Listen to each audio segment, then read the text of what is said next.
Chapter 43. Why should I pause to ask how much of my shrinking from Provis might be traced to Estella?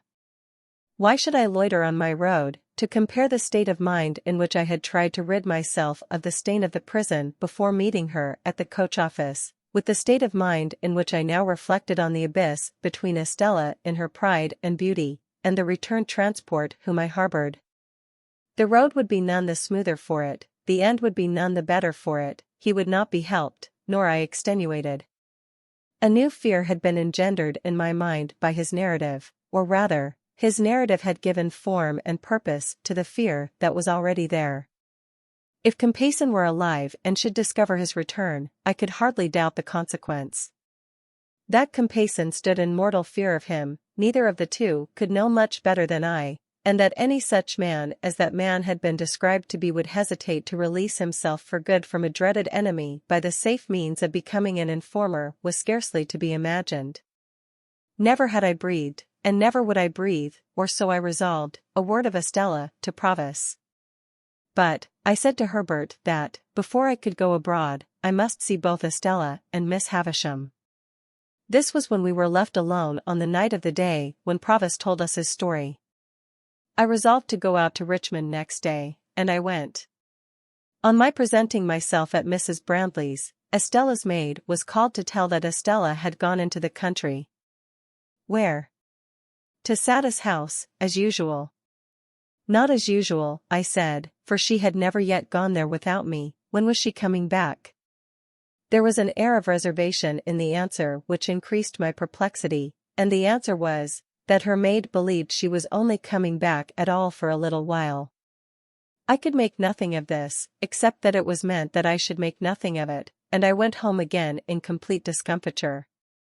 Another night consultation with Herbert after Provis was gone home, I always took him home, and always looked well about me, led us to the conclusion that nothing should be said about going abroad until I came back from Miss Havisham's. In the meantime, Herbert and I were to consider separately what it would be best to say, whether we should devise any pretense of being afraid that he was under suspicious observation, or whether I, who had never yet been abroad, should propose an expedition. We both knew that I had but to propose anything, and he would consent. We agreed that his remaining many days in his present hazard was not to be thought of.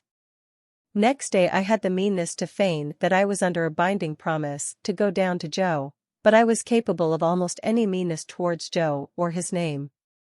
Provis was to be strictly careful while I was gone, and Herbert was to take the charge of him that I had taken.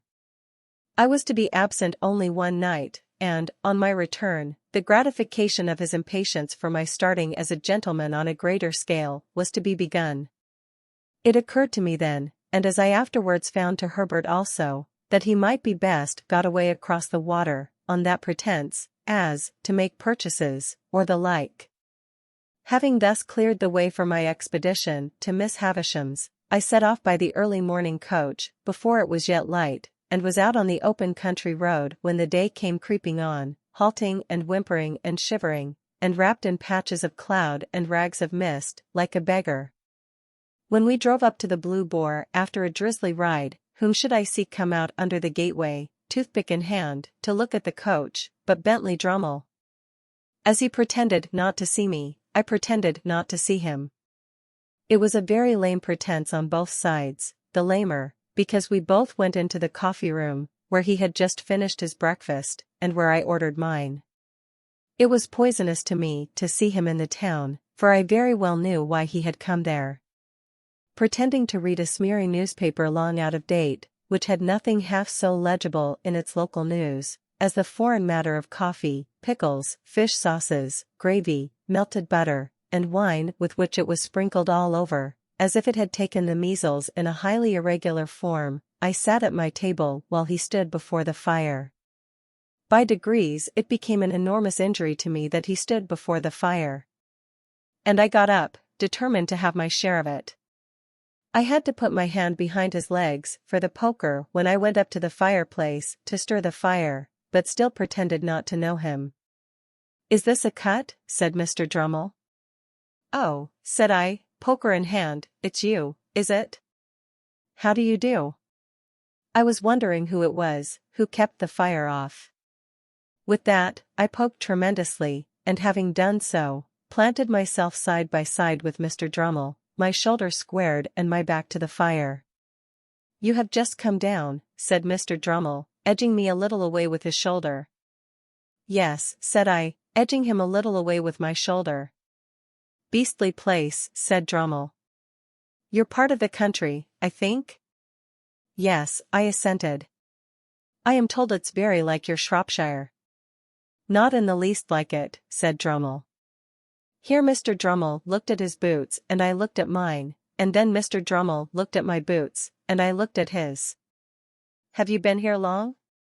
I asked, determined not to yield an inch of the fire. "Long enough to be tired of it," returned Drummle, pretending to yawn, but equally determined. "Do you stay here long?" "Can't say," answered Mr. Drummle. "Do you?" "Can't say," said I. I felt here, through a tingling in my blood, that if Mr. Drummle's shoulder had claimed another hair's breadth of room, I should have jerked him into the window, equally, that if my own shoulder had urged a similar claim, Mr. Drummle would have jerked me into the nearest box. He whistled a little. So did I. "Large tract of marshes about here, I believe," said Drummle. "Yes." "What of that?" said I. Mr. Drummle looked at me, and then at my boots, and then said, "Oh," and laughed. "Are you amused, Mr. Drummle?" "No," said he, "not particularly. I am going out for a ride in the saddle. I mean to explore those marshes for amusement. Out-of-the-way villages there, they tell me. Curious little public houses, and smithies, and that. Waiter." "Yes, sir." "Is that horse of mine ready?" "Brought round to the door, sir." "I say. Look here, you sir. The lady won't ride today, the weather won't do." "Very good, sir." "And I don't dine, because I'm going to dine at the lady's." "Very good, sir." Then, Drummle glanced at me, with an insolent triumph on his great jowled face that cut me to the heart, dull as he was, and so exasperated me, that I felt inclined to take him in my arms, as the robber in the storybook is said to have taken the old lady, and seat him on the fire. One thing was manifest to both of us, and that was, that until relief came, neither of us could relinquish the fire.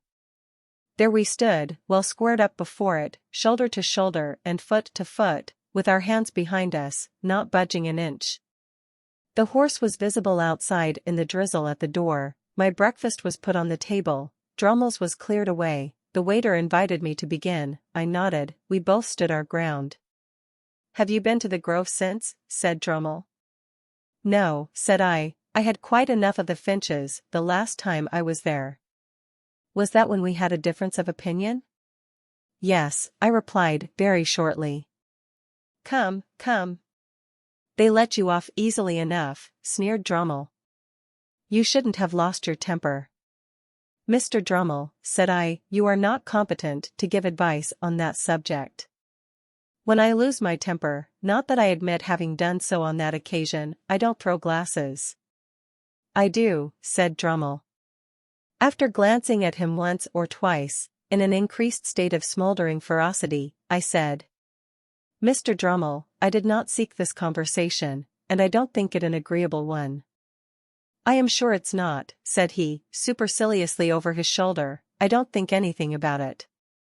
And therefore," I went on, "with your leave, I will suggest that we hold no kind of communication in future." "Quite my opinion," said Drummle, "and what I should have suggested myself, or done, more likely, without suggesting. But don't lose your temper. Haven't you lost enough without that?" "What do you mean, sir?" "Waiter," said Drummle, by way of answering me. The waiter reappeared. "Look here, you sir. You quite understand that the young lady don't ride today, and that I dine at the young lady's?" "Quite so, sir." When the waiter had felt my fast-cooling teapot with the palm of his hand, and had looked imploringly at me, and had gone out, Drummle, careful not to move the shoulder next me, took a cigar from his pocket and bit the end off, but showed no sign of stirring. Choking and boiling as I was, I felt that we could not go a word further, without introducing Estella's name, which I could not endure to hear him utter, and therefore I looked stonily at the opposite wall, as if there were no one present, and forced myself to silence. How long we might have remained in this ridiculous position it is impossible to say, but for the incursion of 3 thriving farmers, laid on by the waiter, I think, who came into the coffee-room unbuttoning their greatcoats and rubbing their hands, and before whom, as they charged at the fire, we were obliged to give way. I saw him through the window, seizing his horse's mane, and mounting in his blundering brutal manner, and sidling and backing away. I thought he was gone, when he came back, calling for a light for the cigar in his mouth, which he had forgotten. A man in a dust-colored dress appeared with what was wanted, I could not have said from where, whether from the inn-yard, or the street, or where not, and as Drummle leaned down from the saddle and lighted his cigar and laughed, with a jerk of his head towards the coffee-room windows, the slouching shoulders and ragged hair of this man whose back was towards me reminded me of Orlick. Too heavily out of sorts to care much at the time whether it were he or no, or after all to touch the breakfast, I washed the weather and the journey from my face and hands, and went out to the memorable old house that it would have been so much the better for me never to have entered, never to have seen.